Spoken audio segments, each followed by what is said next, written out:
Pakistan army chief Asim Munir కొత్త పల్లవి అందుకున్నారు. పాకిస్తాన్ పగ్గాలను ఆసిం మునీర్ చేజిక్కించుకుంటారని పెద్ద స్థాయిలో చర్చ జరుగుతున్న తరుణంలో వేదాంతం వల్లించారు.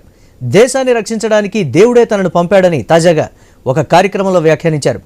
ఇంతకు మించి తనకేమీ పదవులొద్దన్నారు. దేశం కోసం బలిదానమే తనకు ఎక్కువ అని కామెంట్ చేశారు కూడా. ఈ వ్యాఖ్యలు పాక్ రాజకీయ నేతలను ప్రజలను ఆశ్చర్యపరుస్తున్నా మునీర్ మాటలను నమ్మడానికి లేదనే వాదన కూడా ఉంది.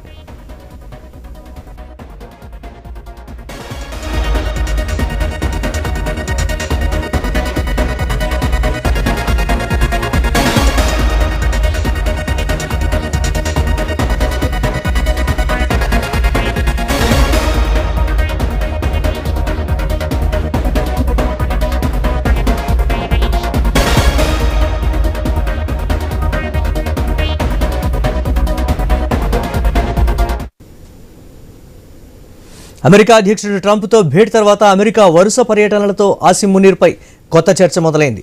మునీర్ కేంద్రంగా పాకిస్తాన్లో వాడివేడి చర్చ నడుస్తోంది. పాకిస్తాన్ మునీర్ హస్తగతం అవుతుందని అనుకుంటున్నారు. అయితే పదవులపై ఆశలు ఏమీ లేవని మునీర్ చెప్పడం ఆసక్తికర చర్చకు దారితీస్తోంది. మునీర్ మాటలను పాక్ ప్రజలే విశ్వసించడం లేదు. పైగా దేశం కోసం బలిదానం అంటే ఆసిం మునీర్ ఏం కోరుకుంటున్నారు అనేది పెద్ద ప్రశ్న.